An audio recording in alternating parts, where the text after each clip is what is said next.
In 2021, the world's most powerful CEOs made a promise. The internal combustion engine was dead. They bet over $1 trillion on a future that was supposed to be all electric. But today, that dream is turning into a multi-billion-dollar nightmare. General Motors just took a staggering $7.1 billion charge to retreat from their ambitious goals. Stellantis, the giant behind Jeep and Chrysler, is slashing production as unsold inventories pile up in dealer lots across America. And even Tesla, the king of the industry, is seeing its crown slip as global demand craters for the second year in a row. This isn't just a market correction. It is a death spiral. Factories built for the future are being idled. Billions in government subsidies have vanished into thin air. And the cars that were supposed to save the planet are now sitting in massive, abandoned graveyards because the average consumer simply doesn't want them. Welcome to Capital Logic. Today, we uncover the trillion-dollar mistake that just broke the global auto industry.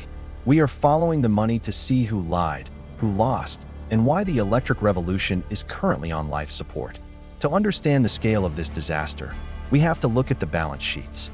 For 3 years, Wall Street rewarded any company that mentioned the word electric. CEOs were chased by investors to dump every cent of profit into battery plants and software. But they forgot one basic rule of business. You cannot force a market that isn't ready. Take General Motors, for example. Under CEO Mary Barra, the company promised an all-electric future by 2035. They spent billions developing the Ultium battery platform. They rebranded their entire corporate identity around a plug. But in early 2026, the reality set in. GM was forced to record a $6 billion write-down specifically tied to their failed EV transition. They realized that while early adopters were happy to buy a high-tech toy, the mass-market consumer is worried about price, range, and reliability. The result? A massive financial hit that wiped out years of hard-earned profit in a single quarter. But GM isn't alone in this graveyard. Stellantis is facing a full-scale dealer revolt. In the United States, Jeep and Ram dealerships are overflowing with unsold electric and hybrid inventory. The situation became so dire that Stellantis officially killed off its entire plug-in hybrid lineup for 2026, including the once popular Jeep Wrangler 4xe. In the world of high-stakes finance, sitting inventory is poison. It ties up capital, requires massive discounts to move, and eventually leads to plant closures. Stellantis has been forced to offer record-breaking incentives just to get people to look at their electric offerings, and even then, the numbers aren't adding up. Then there is the Tesla factor. For a decade, Elon Musk had no real competition. If you wanted a premium electric car, you bought a Tesla. But the landscape has changed. In China, companies like BYD are producing high-quality electric vehicles for half the price. This has forced Tesla into a brutal price war that has gutted its profit margins. For the first time in history, Tesla's sales have fallen for 2 consecutive years. The company is now pivoting desperately toward AI and robotics because the core business of selling electric cars is no longer the gold mine it once was. When the industry leader starts looking for an exit strategy, you know the sector is in trouble. So, why did everyone get it so wrong? The answer lies in a calculated business lie. The industry assumed that battery costs would drop indefinitely and that charging infrastructure would appear overnight. They were wrong on both counts. The cost of raw materials like lithium and cobalt remains volatile, and the electrical grid in most developed nations is nowhere near ready for a total transition. Furthermore, the resale value of these vehicles has become a ticking time bomb.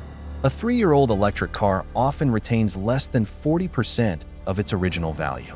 For a consumer, that is a financial catastrophe. For a leasing company, it's a reason to stop buying them altogether. Hertz, the rental car giant, learned this the hard way when they were forced to dump 30,000 electric cars from their fleet at a massive loss because the maintenance and depreciation were higher than any gas-powered car they owned. We are now seeing the Great Retreat. Mercedes-Benz has walked back its goal of being electric only. Audi is slowing down its rollout of new battery models to keep making gas engines.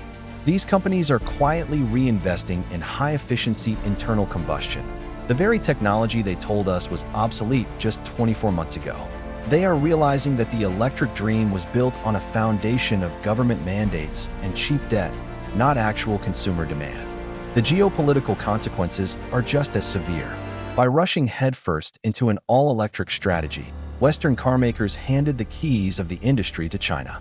China controls over 80% of the world's battery supply chain.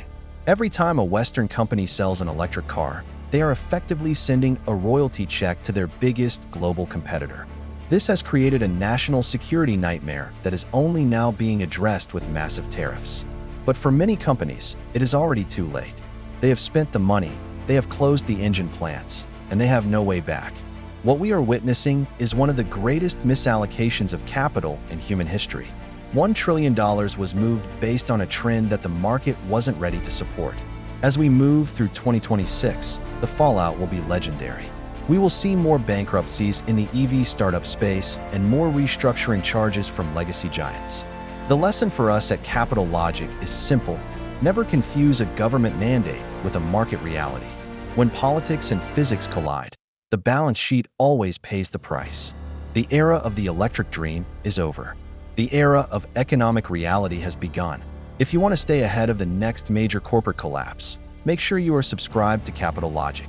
We don't follow the hype, we follow the money. Thank you for watching, and we will see you in the next deep dive.